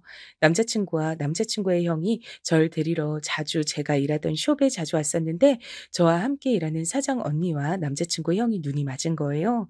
전 제가 좋아하는 두 사람이 만난다고 하니 마치 제가 소개를 하기라도 한 것처럼 기쁘더라고요. 두 사람 다 나이가 있다 보니 서둘러 결혼 얘기가 나왔습니다. 저와 사장 언니는 저에게 이런저런 상의를 했어요. 제가 남자친구와 연애를 10년이나 했고 남자친구 부모님과도 만난 적이 있으니 결혼하게 되면 어떨지 궁금하다고요. 하지만 저는 특별히 할 이야기가 없었습니다. 저와 남자친구도 10년이나 만났지만 부모님께 허락을 받지 못한 상태였으니까요. 저로선 섣불리 언니에게 그 어떤 말도 할 수가 없었습니다. 그런데 믿기지 않는 일이 벌어졌죠. 사장 언니가 남자친구네 집에 인사를 다녀오자마자 바로 결혼 날짜를 잡았어요. 전 어안이 벙벙했습니다. 왜냐면 언니도 저와 조건이 별반 다르지 않았거든요. 심지어 저는 전문대라도 나왔지만 언닌 고졸이에요.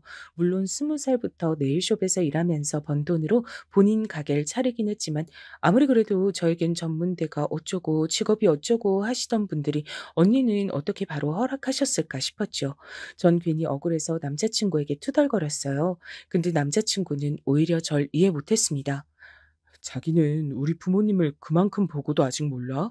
형은 나보다 조건이 좋지 않잖아. 거기다 다리도 절고 누구라도 데려가겠다는 여자만 있으면 여자기만 하면 상관없대. 저는 입이 떡 벌어졌습니다. 남자친구 부모님은 아들이 있는 앞에서 정말 그렇게 말했답니다. 여자기만 하면 상관없다고요. 그 소리를 듣는데 저도 모르게 온몸에 소름이 돋고 없던 정도 떨어지더군요. 제가 말문이 막혀서 아무 말도 못하고 있으니까 남자친구가 저의 어깨를 감싸 안아줬습니다. 자기 부모님은 이해하려고 하면 안 된다고요. 형 결혼하고 나면 곧바로 저와 결혼하겠다고 할 테니 걱정하지 말라고 했습니다. 저는 고민이 많았지만 애써 남자친구 앞에선 티를 내지 않으려고 노력했어요. 남자친구 말대로 제가 남자친구 부모님이 그런 분들이란 걸 몰랐던 것도 아니고 이미 알 만큼 알고 있었으니 더 실망할 것도 없었죠. 그렇게 시간이 흘러 남자친구 영희 사장 언니와 결혼식을 올렸죠. 결혼식 날 당연히 저도 갔는데 기분이 이상했습니다. 저는 남자친구와 만난 지 10년이 넘었는데도 결혼하지 못했는데 두 분은 만난 지 1년도 되지 않아 부부가 됐으니까요. 결혼식 날도 잊지 못할 사건이 하나 있었습니다. 형 결혼식이다 보니 남자친구가 굉장히 바빴어요. 그래서 저도 남자친구를 도왔습니다. 남자친구와 함께 연회장 입구에서 하객들에게 답례품을 나눠드리고 있었는데 보시는 분마다 제가 누군지 궁금해 하시더라고요. 남자친구는 그럴 때마다 당연히 저를 여자친구라고 소개했어요. 저희가 워낙 오래 연애했으니 보시는 어른마다 오래 연애했으면 얼른 결혼해라. 형이 결혼했으니 이제 남자친구 차례라고 하시며 다들 농담을 한마디씩 하고 들어가셨어요. 그런데 그 정신없는 와중에 남자친구 어머니가 저에게 달려오시더라고요. 그러더니 남자친구에겐 들리지 않게 제 귀에다 대고 작게 속삭이셨어요. 세영이 너 그만하고 들어가서 밥이나 먹어. 괜히 이 사람 저 사람한테 인사해서 내 아들 혼삭길 막히게 하지 말고. 어머니, 어떻게 그런 소리를 하실 수가 있어요? 순간 저는 제가 잘못 들은 줄 알았습니다. 아무리 제가 마음에 안 들어도 그렇지 어떻게 아들 여자친구한테 대놓고 저런 소리를 하실 수 있을까 싶어서 억울함을 호소했습니다.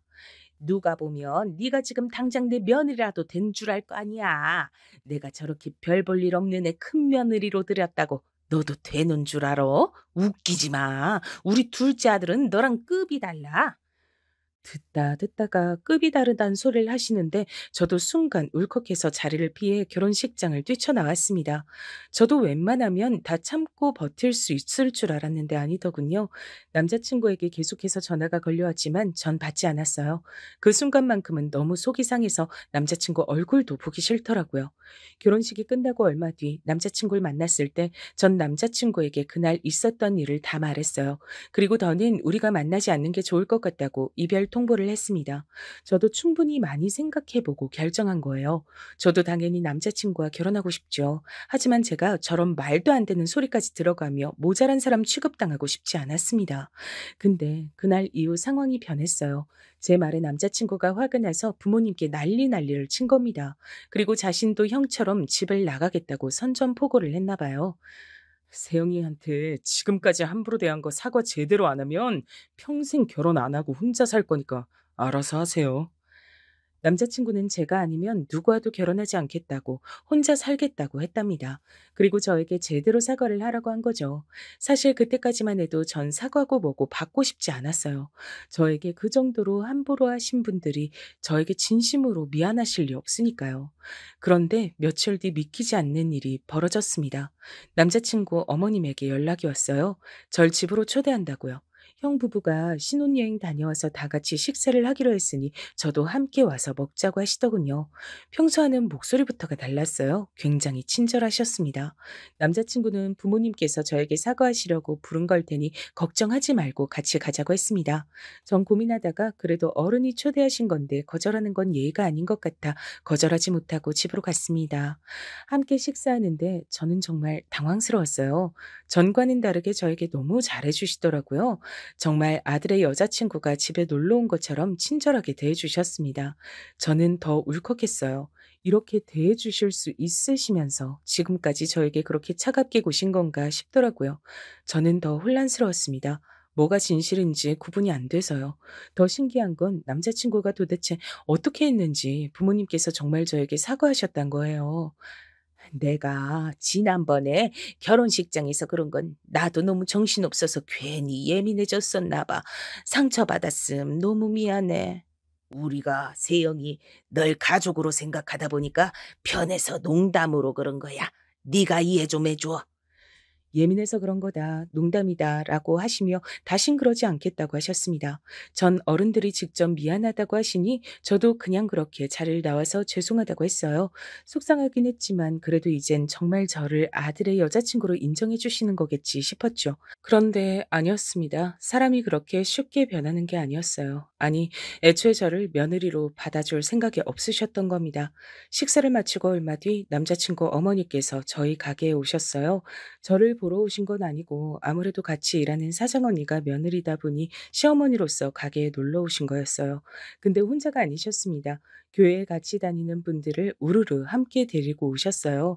며느리가 네일숍 사장인데 한 번도 손톱 손질을 받아본 적이 없으시다면서 오셨더라고요. 근데 뭔가 좀 이상했어요. 전 반가워서 먼저 살갑게 인사를 드렸는데 어머님은 아예 절 본 척도 안 하시더군요. 순간 느낌이 좀 안 좋았어요.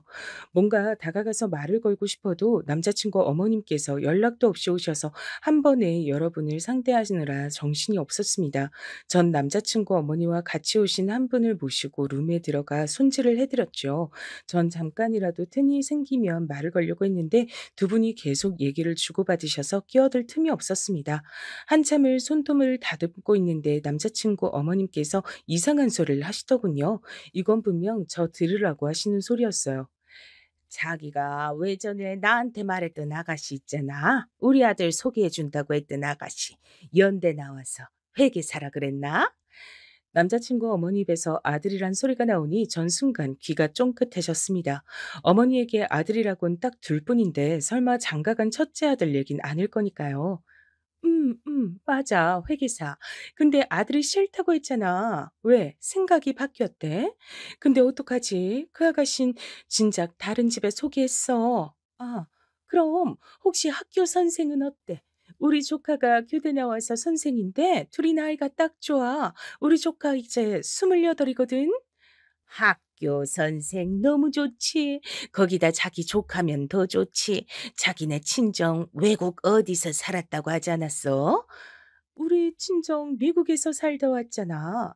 조카는 내 남동생 딸인데 걔도 중학교까진 미국에서 나왔지. 근데 아들 결혼 생각 없다더니 갑자기 왜? 결혼 생각이 없긴 왜 없어. 일하느라 바빠서 그랬지. 큰아들도 보냈으니까 이제 본격적으로 둘째 보내야지. 자기 조카한테 한번 물어봐. 자기도 우리 아들 인물도 좋고 학벌에 지금 뭐 하나 안 빠지는 거 알잖아. 알지. 말해 뭐해. 그제야 알았어요. 남자친구 어머니는 아예 작정하고 오신 거예요.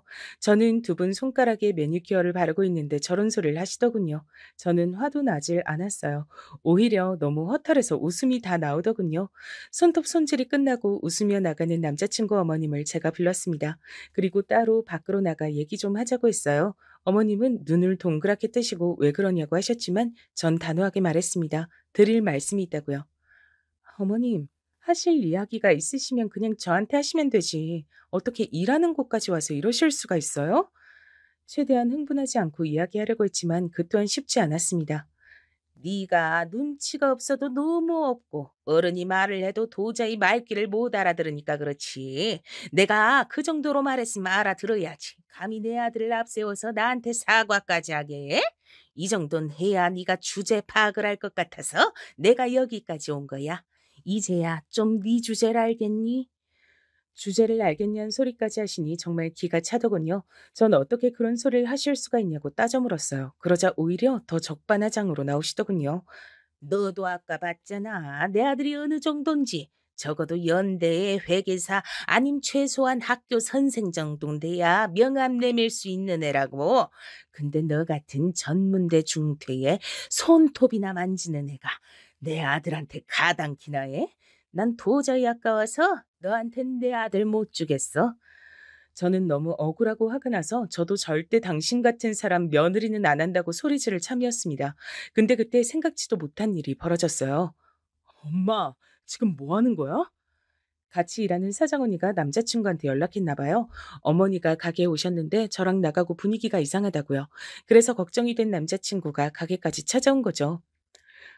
제가 지금까지 몰라서 말 안 한 줄 알아요? 무슨 일 있어도 난 세영이랑 결혼할 거니까 알아도 모르는 척 한 거라고요. 제가 노력하면 어머니도 세영이 예쁘게 봐줄 줄 알았으니까. 근데 저 모르게 뒤에서 이러고 계신 거예요? 결국은 남자친구가 다 목격하고 말았습니다. 남자친구는 참지 못하고 길거리에서 격하게 화를 냈어요. 어머니에게 정말 이렇게 할 줄은 몰랐다면서 인연을 끊겠다는 소리까지 했습니다. 남자친구 어머니는 당황해서 어쩔 줄을 모르셨어요. 저에게는 그렇게 모질게 해놓고 아들이 소리를 지르니까 쩔쩔맸어요. 남자친구는 앞과 뒤가 다른 사람하고는 같이 못 살겠다면서 집을 나오겠다고 했습니다. 남자친구 어머님은 울며 불며 남자친구 바짓가랑이를 잡았습니다. 당신은 둘째 아들 없음 살 수가 없다고요. 그 모습을 보는데 제가 잘못 생각해도 한참 잘못 생각했다는 것을 알았습니다. 제가 남자친구와 헤어져도 진작 헤어져야 했어요. 그 꼴까지 보고 나니 비로소 남자친구를 포기할 수 있었습니다. 전 남자친구에게 헤어지자고 했죠. 아무리 남자친구를 사랑하고 제 20대를 다 바쳤다고 해도 더는 안 되겠더군요. 남자친구는 저와 헤어질 수 없다고 했지만 저는 이미 마음을 굳게 먹었어요. 지금 헤어지지 않으면 평생 후회할 것 같았죠. 저는 단호하게 마음을 먹고 그날부터 남자친구의 연락도 받지 않았습니다. 가게로 찾아와도 만나주지 않았습니다. 저도 쉽지 않았어요. 같이 일하는 사장 언니가 남자친구 형수잖아요. 언니까지 저에게 남자친구가 저와 헤어지고 나서 너무 힘들어한다고 매일 얘기하는데 저도 괴로웠습니다. 마음이 있는데 헤어지려니 몸까지 여기저기 아프더군요. 그런데 인생이란 건 정말 한치 앞을 알 수가 없더군요. 헤어지고 난 뒤 몸이 계속 안 좋았어요. 약을 먹어도 낫질 않더군요. 속도 안 좋고 컨디션이 너무 안 좋아서 출근도 하기 힘들었죠. 그래도 출근은 해야 하니 가게에 나갔는데 사장 언니가 제 얼굴을 보더니 얼굴이 너무 안 좋다고 병원에 다녀오라고 하더라고요. 괜찮다고 했는데도 가서 링겔이라도 맞고 오라 해서 병원에 갔습니다. 그런데 말도 안 되는 일이 벌어졌어요. 제가 임신이랍니다. 병원 앞에 주저앉아 얼마나 울었는지 몰라요. 그 일로 저는 고민하다가 다시 남자친구를 만났어요. 그리고 결국은 결혼 날짜를 잡았습니다. 남자친구는 제 속도 모르고 마냥 좋아했습니다. 우리 둘은 역시 운명이라니까 절대 쉽게 헤어질 수 있는 사이가 아니라고. 남자친구는 저와 헤어졌던 몇 주 동안 회사 근처에 원룸을 구해서 집을 나왔다더라고요. 그리고 결혼 안 하겠다고 비혼 선언을 했답니다.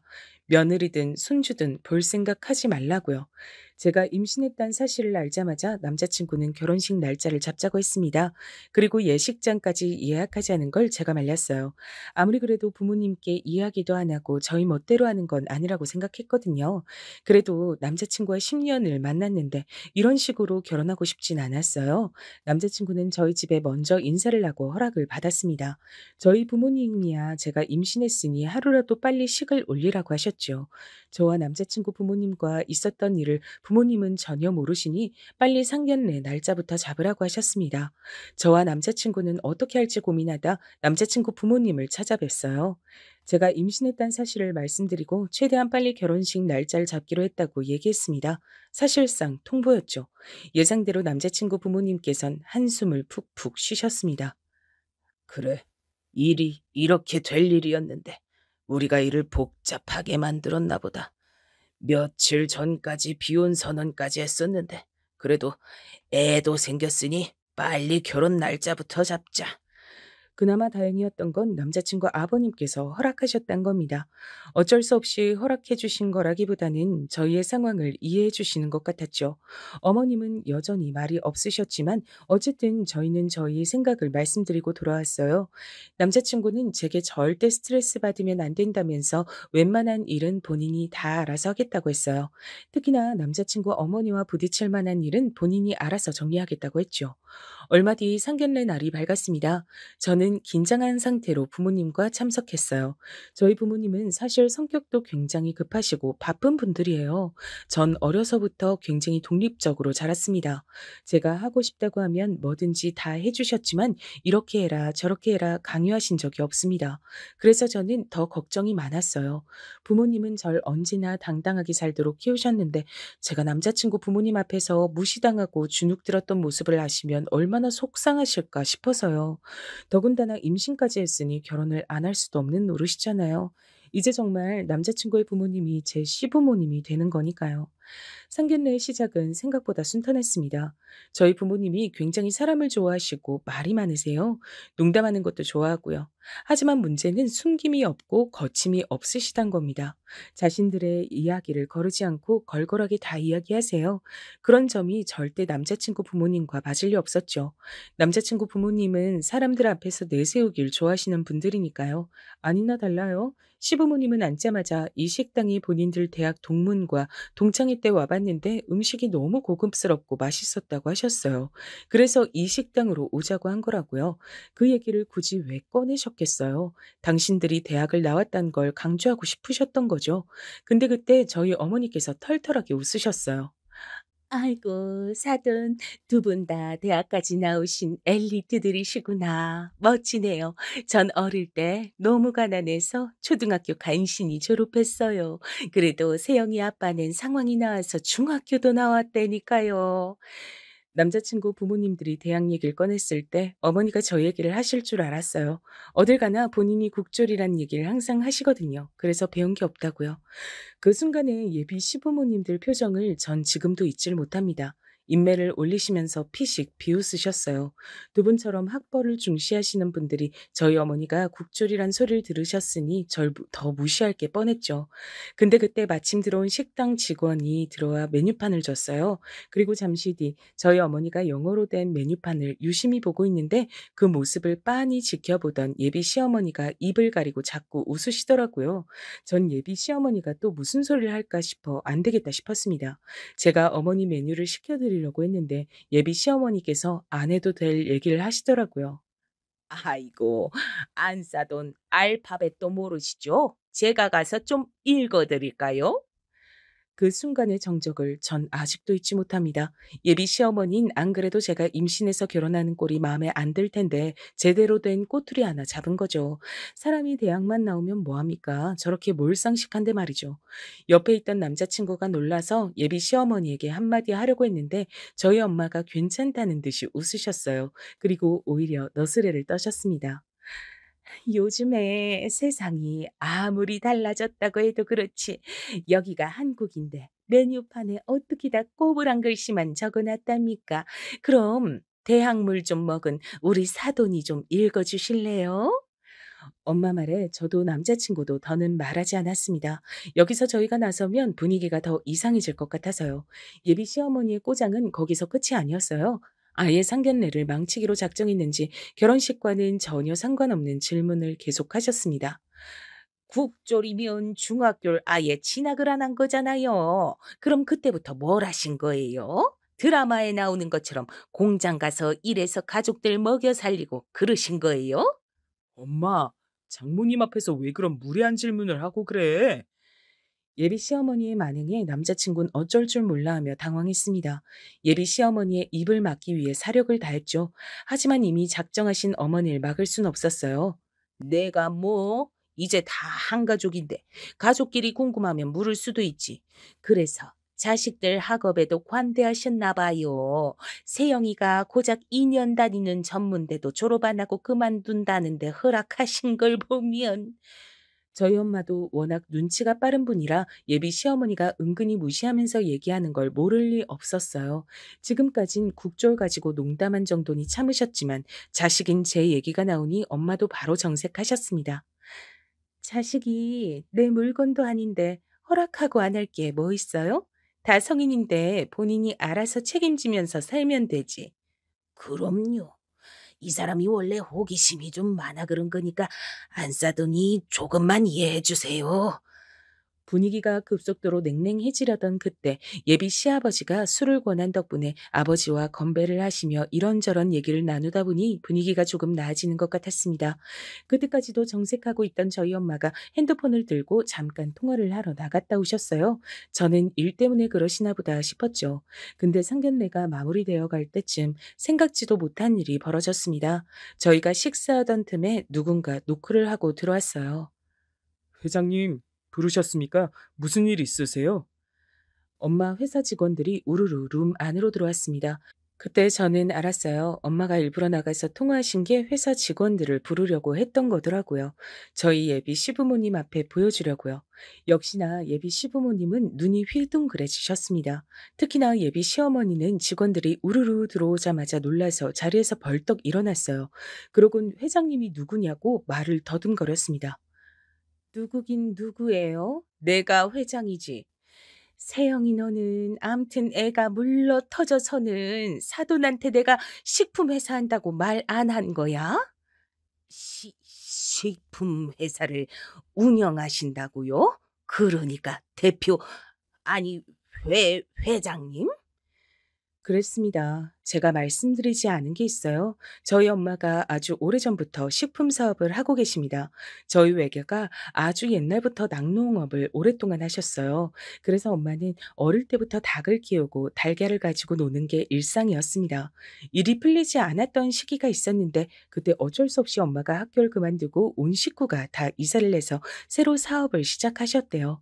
낙농업을 하면서 달걀로 만들 수 있는 유제품과 빵, 치즈 같은 걸 만드는 식품 회사를 운영하셨답니다.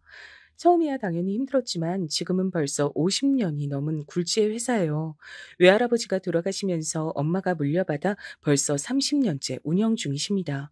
엄마는 남들 다 학교 다닐 때 외할아버지를 따라 공장을 돌아다니며 일을 하신 분이세요. 그런 분이 예비 시어머니를 보자마자 어떤 분인지 모르셨을 리 없습니다. 눈에 보이는 조건들만 가지고 저와 우리 집안을 무시하고 있다는 걸 바로 파악하시고 일부러 직원들을 부른 거죠.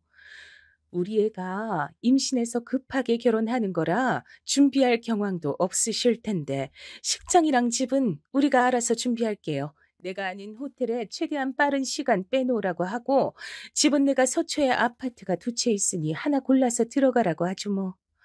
엄마 말씀에 예비 시부모님은 두 분 다 턱이 빠질 듯 입을 벌리고 계셨어요. 그리고 표정이 싹 바뀌어서 저와 저희 부모님을 대하시는 게 달라졌습니다. 거의 허리만 안 숙였지 몸이 엄마 쪽으로 굽어 있었어요. 아이고, 저희야 뭐 안사돈께서 알아서 다 해주신다고 하면 너무 감사하죠.